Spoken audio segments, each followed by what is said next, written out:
Welcome everyone to A Breath of Fresh Career. I'm Justin Kane.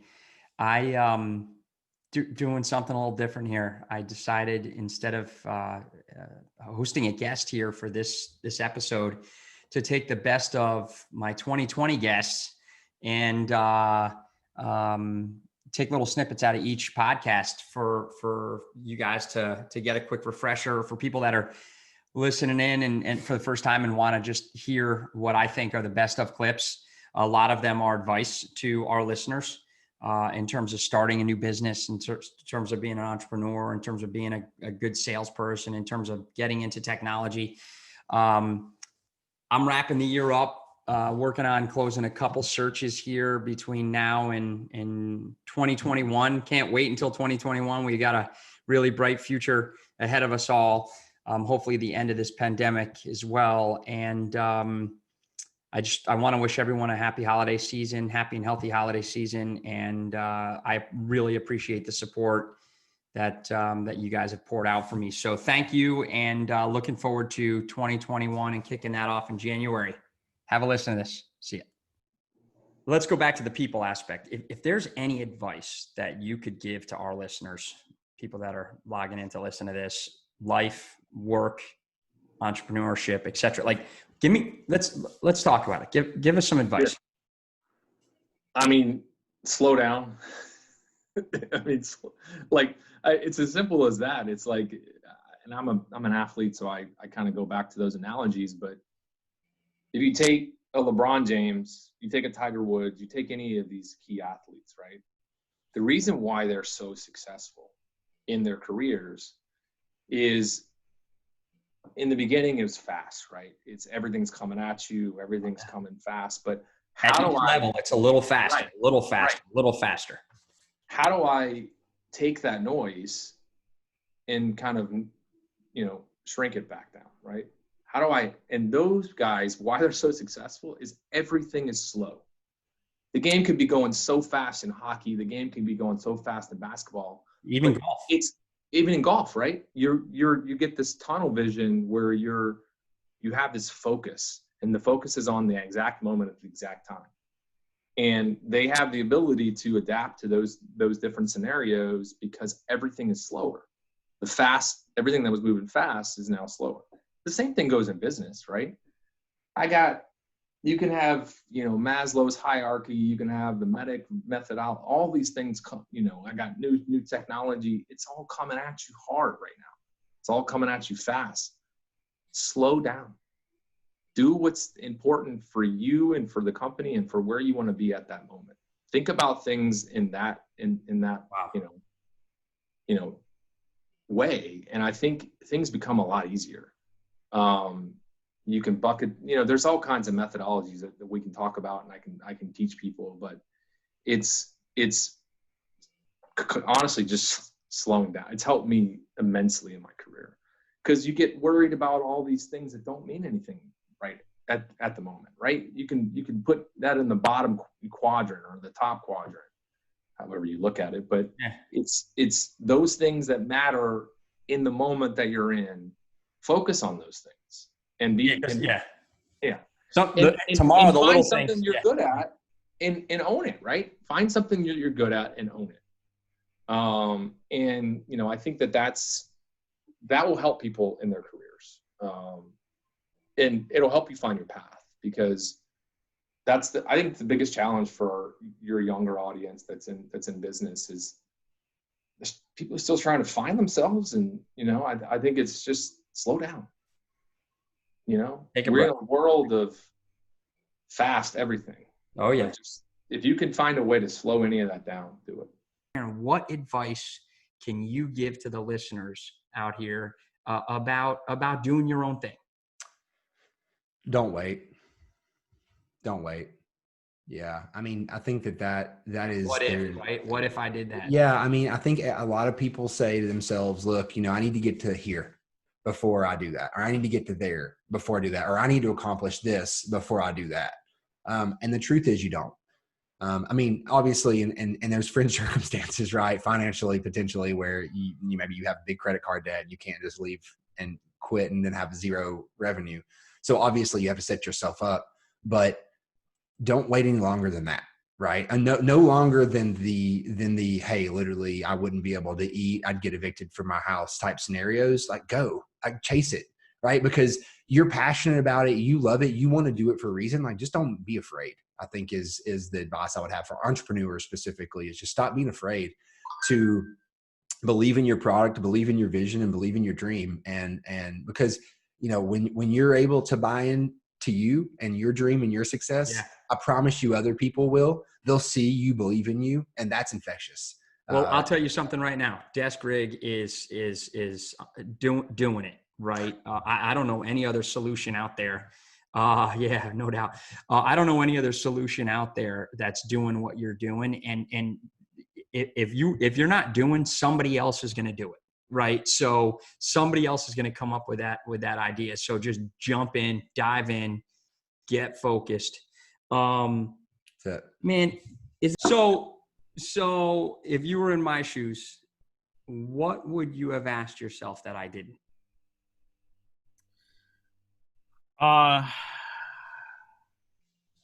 In terms of this interview. Yeah. It's man. interesting. Happiness is interesting. Are you happy doing this?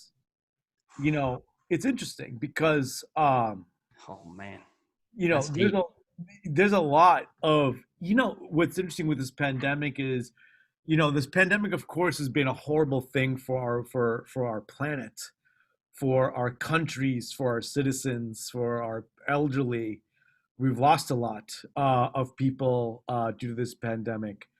But I think what this pandemic has also done is it's forced us to just be home and spend time with our kids and have dinner with our kids. Dude, I'm doing 120,000 miles on a plane. I'm not home with my kids, right? And so this pandemic forced me to be home, begrudgingly. But then I'm like, well, it's been actually pretty awesome to kind of like those little moments of, micro moments with your kids in between. You're at the fridge and you're walking to the table, right? That something funny happens that I would never be home to see or witness, right? That is so cool, man. It's things like that. So, I think happiness plays a factor here. It's interesting because, I think, I got to tell you, if anything, being one, not to sound like, crazy here, one of those, but it's like, there is a harmony that does exist with your inner self, your inner being, and the universe as a whole. I think there is a connection there. And I think that when you are off balance, it does affect everything else in your life. And I don't think, at least for me, I'll speak for myself. Look, I don't know that I've got balance, but I definitely try. And I definitely, I'm more cognizant of being able to try to achieve that balance. And I think if anything, that balance that's hard work, man. I mean, I think there are people out there that just do it, and it's amazing to me how they do it so easily. For me, I struggle. Because like the work-life balance, or just your own balance, like your inner balance that generates that happiness. Dude, well, for me, it's all interrelated, man. I know. And for me, it's like, I think it's interesting because, when I did Global Bay, what defined and I didn't realize this until I left Verifone, because that company defined me as a person for like 7 years, right? I didn't really. That was me and Global Bay were synonymous with one thing, and it was just me and Global Bay. That was like my life. So I said, oh, okay, when I do this company, I want to separate that out. I don't want to do that. I want to actually have it where Radius 8 is its own entity, and I have my own entity, which is me, and being able to separate that out. But just bad habits, and it's also just I don't know. It's just it's that whole thing with balance, and I think with COVID and this pandemic, it's forced me to think about that a bit more and forced me to be more cognizant about that. Awesome. Which has been helpful. You know what that translates to? It translates to health. It translates to health as well, man. Well, I mean, yeah, it really does. It's all connected. It is. It's all interconnected. I mean, is there any advice you think you throw out there right now? other than believing in yourself and like? Yeah, I mean, there's the classic stuff. I was lucky because I grew up with parents that and taught me, and this ended up being slightly untrue, but they taught me like, hey, you can do whatever you want, and women and men are equal. I grew up in the 80s in Seattle, a very liberal place that, and then you leave, and I moved to Arizona, and it not that Arizona is a chauvinist state, but like there's a different world outside of Seattle. And I was very lucky that at the first company I worked for close to 7 years, there wasn't a whiff of it. Like they ran a true meritocracy where this was about like, you work hard and you get I never once felt it. So I was almost like Cindy Lou Who, where like, this is what my parents told me. And then I saw this, oh, in the real world, this is what it's like, even in Scottsdale, Arizona. And then I get out of that and kind of got into the real world of you're no longer being like handheld by your mentors. And I started to feel it a bit more. And all I can say is you just have to, one of my favorite sayings, and this applies to everything other than this topic, but certainly here, be so good they can't ignore you. That's it. Yeah.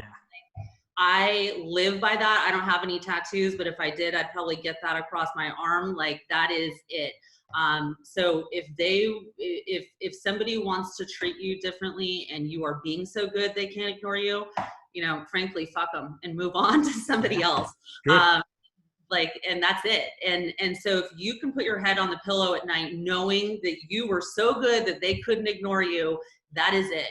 And I think, I did well in sales teams full of guys because I naturally am kind of like fit in as being, like with one of the guys type of thing. So that was very helpful. But, frankly, I've had sales teams that were all women since then. Yeah, you hired some kick-ass women for sure. Yeah, and guys alike. Yeah. Like, why are we talking about doing eyeshadow?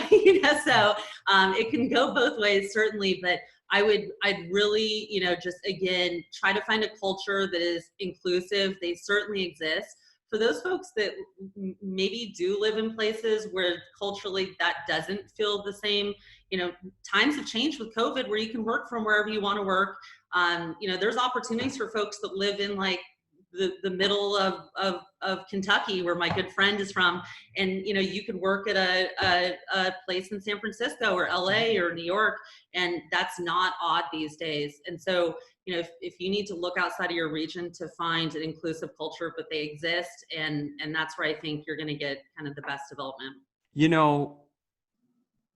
You're a role model for your kids for sure, man. I love chatting with you. What advice on a personal note, life, even work, entrepreneurship, can you give some of the listeners out there just about you, man, and how the story you talked about, and being in the elevator talking to people about apples, you know what I'm saying? Like yeah.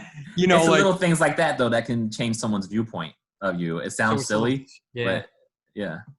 So is there anything else that ties into that other than your smile and the way you treat people? I mean, I've always grown up, you try to treat people the way you want to be treated. What else do you look at?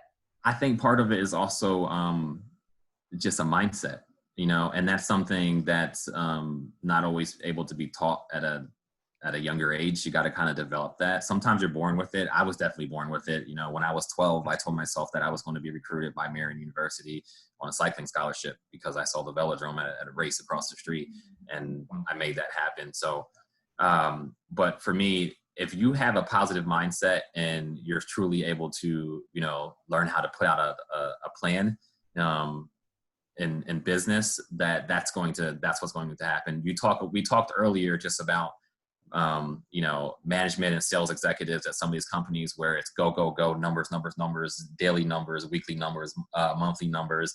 And that's kind of, you ever hear the phrase that dogs can smell fear or dogs can sense fear? Have I ever heard it? Yeah. I've actually witnessed it. Yes. And that's how I got good at jumping over fences when I was a kid coming up. Yeah. I'd be the first one on the hood of the car. Boom, right up. Poop, poop. When you take a sales executive and they're sitting across the table from a client, or on a Zoom call or Google Meets call these days from a client, that client knows if your manager has been riding your ass, day in and day out, about your numbers, because you're going to be pushing things and you don't think it in your mind, but you're going to be pushing products and pushing timelines and, pushing the edge just a little bit too much because you got to get your numbers focused. Obviously, we're all executives and we have to be numbers focused to a degree to, make the business and the pipeline flow. Yep. Yes. But that clients, they're going to smell it and they're going to sense it. They're going to know it. So for me, I think being able to, have this force field around me, this invisible force field, to where I know that Stephen Griffin, can complete any task and, accomplish any goal the way that I want to do it, with my mindset and being positive and not, when those the different objects are thrown at me, I stay focused to the task and make sure that I get the job done in the best way. And again, a lot of that is it's a vibration. It's a frequency, a feeling that the client's going to pick up on and know, hey, he wants us to be a partner. He doesn't want to just be a vendor, because vendors, when a vendor signs a contract with you, that means that you're just throwing something against the wall, and you're right. Yeah. And it's like, hey, we're investing in this, we're spending money on this, but we don't know if it's going to work. When you're working with Stephen Griffin, you're a partner, and it's an enhancement, which means that, hey, we know that in X amount of time, the revenue is going to increase to X, and this is a good thing for us. So it's not really an investment because we're going to see that ROI, and X amount of months. So let's say you were to be hiring sales. Let's say you were to be hiring marketing or customer success here. What are some of the characteristics that you would look for in a qualified candidate? Yeah, that's a good question, and I think a lot of it for me, especially in a small company that we're trying to scale up, is somebody who's really kind of motivated and really wants to learn and really can wear some different hats, because I think there's definitely that side of things, right? That we're not big enough where we have this is your specific role and it never deviates from that. So a lot of it for me is in kind of that personality of is that person really driven and motivated and flexible and has some creativity. And then obviously for me, being kind of with the sales mentality, it's voice of the customer stuff. So somebody who can be very personable too is important, and really think about the customer, right? And not just be kind of tunnel vision about closing a deal. Yeah, that makes sense. You guys have a bunch of folks around you in the athletic department, in keeping true to a breath of fresh career. Tell the listeners, what stands out when you're interviewing candidates that come in who are interested in being part of the athletic department at Yale and for open roles and open headcount. When you're hiring, when you're interviewing, when you have interviewed in the past, like, what stands out to you? What can people be doing today? Not just kids, but anyone be doing today to make themselves stand out and be different and be recognized as, listen, this is the candidate that we want to bring in into the Yale family. Tell us a little bit about what that means to you. I would say that we feel the same way that the university does as far as admissions goes with diversity, and diversity is really important. So just like someone who is solely focused on sports alone and can't talk about anything else isn't necessarily someone who would be as attractive as someone who is much more diversified in ways, whether it be hobbies or interests or reading or what have you. So some of the best people in our business in sports publicity, strategic communications, a lot of terms for it, are people who had a passion for sports, have a passion for sports, but were doing other things. They could have been history majors. History majors are really important to us because they are interested in what happened in the past, and they're good at digging and things like that. They don't just sit around and say, well, I'm a sports geek who, I love to crunch the numbers and see what's going to happen, and I can tell you a fantasy league and things like that. Yeah, No. who hit the third home run of the 1984 season for the Red Sox? Yeah, right. Exit velocity on the home run that was hit, launch angle level. Moneyball, crazy. So going back to that, is there anything, you know, and we can talk about LinkedIn, we could talk about on a resume, like, do you like people to just come in and just be completely transparent, straightforward? Like, tell me a little bit about how, you know, how somebody can stand out to you. Yeah, I think a few things I've seen potential reps do that really stood out to me is one, approaching me before the interview, right? You know, whether they're reaching out to me, that's going to be a good sign that they can do the sales development side of the job, right? They're actively reaching out to a prospect, the prospect being the employer. That's obviously great. You know, Okay, let me just stop here for a second. So you've Yeah. got an interview set up with Bill, I don't know, Brown, just use a name. Yeah. And that's set up for next Tuesday. You know, if they proactively reach out beforehand to do what? Is it to say hello? Is it to introduce themselves? Like what? I mean, you only have so many characters in LinkedIn, right? So Yeah. there's a fine line between, you know, sending me an email about why you're the best person for the job before I've spoke to you may be a little bit of overkill. Yeah, exactly. But just doing that, you know, initial touch, putting in that extra effort, and especially if you're going in, you're finding me on LinkedIn, it's showing me that you know how to find a prospect the same way you would in a sales development role. If they can give any sort of context that is going to be relatable, hey, you know, I noticed you came from Live Person, looked into that company as well, seems pretty cool. You know, here's what I know about Sticky.io. Looking forward to our conversation. Just doing something a little bit beyond what I like to call is, you know, I give a crap, right? That's really what you have to portray is I've done my research and here's why. You know, you should consider me above anyone else. It doesn't all have to be in that, you know, short message, but it's a good start. And getting back to it, what really is a great way of standing out is also what I test is their verbal communication. It's something that, you know, not everyone has incredible verbal communication day one in an SDR role, but you can tell when somebody has their bulleted list of things they want to say about themselves. And I do a little trick on the interview is I'll try and throw them off a little bit. I try and get them off and ask them a question that they didn't think they were going to get asked and see how they respond. Are they going to go back to those bulleted points that, you know, they have is I need to say X, Y, and Z? Or are they actively listening, thinking about, okay, he mentioned this, maybe I need to steer my conversation a little this way. So it's being able to roll with the punches. As we know in sales development, or anyone who doesn't know, you're going to receive a lot of objections, and it's being able to handle those eloquently and not, you know, stumble over your words and then starting to figure out where to pick up next. Yeah. What do you look for? Like how do people stand out to you? I think I'm a different kind of hirer. And I'd say, and this goes for, you know, the more important the role is to the organization, the more kind of senior role, the more I look for a specific, there's always some specific kind of, and you and I talk about this a lot when we, you know, when we do work together, there's always a specific kind of, I guess you'd say, X factor that you look for from specific role to specific role, right? So I always kind of look for that one X factor that's going to make this individual be as effective in this role as they can be. Another thing, and this may sound funny, but I'm dead serious here. Like, no jerks, no, you know, no jerks that think they know everything. It's important that people are humble. That's a big one for me. It's important that people know how to keep things, and you and I talk about this one too.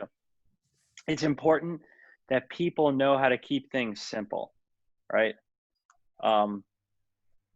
It's important. Yeah. I mean, just keep things simple.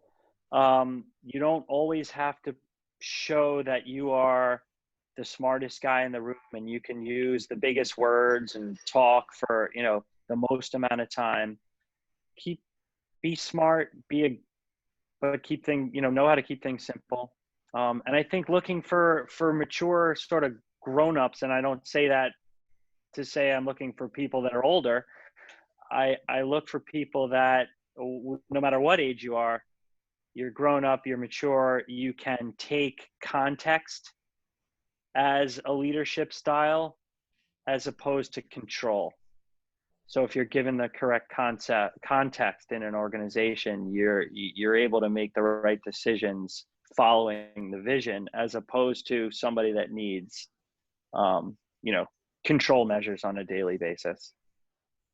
Wow. I hate being micromanaged. I hate micromanaging. That's the way I hire. What advice can you give to the listeners? Not only, starting your own business, but like life, work, entrepreneurship, etc. Like what? Share it. All right, so this is going to sound basic, but it's so full. So I think actively developing and listening to your intuition and following it is the most important thing you can do in your lifetime. So that's the tip of the iceberg, right? Like, it sounds really simple. It took me about 8 years to really step off the ledge and leave my safety of my corporate lifestyle, which was so lovely, and start a business. I'd sort of heard whisperings. Remember, we talked about it. We Yeah. talked about it. You as a candidate, me as the recruiter, like we've talked. Yeah. Yeah. So everybody has this in all areas of your life. So think about people who end up, there's an illness, there's warning signs before you actually, a lot of the time, not all the time, but you'll get a warning, right? So like, you're pre-diabetic before you're diabetic, sort of what I'm talking about. Maybe you have that dread on a Sunday before you go to your job on Monday. Maybe there's, a person in your life that you're friends with and there's more to it and you never follow through on it. You never get to know what happens. And then you're always like, what would have happened? So you need to do these things, like listen to your intuition, like be able to focus on it and then just follow it. It never really leads you astray. I'm not saying it's going to lead you to the easiest path you've ever experienced, but you will have such a full and just wild ride of a life. I think it's really important. I mean, we're not here that long, right? So that would be my main piece of advice. Great advice. Great advice. Follow the heart, follow the gut, Yeah. Totally. Yeah. So what advice can you give listeners? You talked about do it, just do it. I mean, you and I have talked about doing epic shit, right? Hold it up, right? Do epic shit. My latest tattoo. Yeah, I love it, man. I freaking love it. What advice can you give our listeners? Life, work, entrepreneurship, etc. Yeah, I mean, we touched on it. It's that work-life balance, right? I mean, if your batteries are just down to zero, I'm no good to anyone. I'm no good to my wife. I'm no good to my family, my kids, no good to work, right? Like, I've got to be able to go back and get that balance in. And I think after 20 odd years, I've figured it out to a certain extent. Being a parent to half dozen kids and now 3 grandkids, you're forced to figure out that balance. But what do the grandkids call you, by the way? Come on. Oh, I'm Big Papa. Oh, yeah.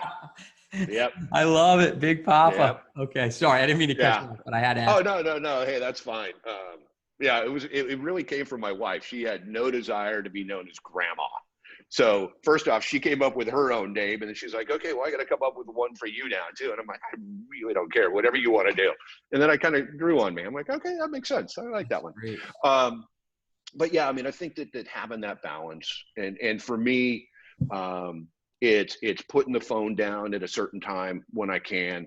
I at night, I typically alternate between one nonfiction book, a Tom Clancy or something that I can just kind of lose my mind in. And then I'll go to a nonfiction book, right? So just started one of Walter Isaacson's, who I think is a phenomenal nonfiction writer. He wrote Steve Jobs. He did one on Ben Franklin, Da Vinci. But the one I just started, literally finished the first chapter last night. It's called Innovators, and it's about people starting literally in the 1800s and moving forward. So he's going to cover off on, Gates and Bill Jobs, but also, further back as well. So yeah, it's just something to, and it's not and every once in a while I'll mix in a sales book too, right? Like, I need to kind of keep that going, because muscle memory only takes you so far. And you've got to refresh yourself in those things. Like, what are those skills? What do I need to do?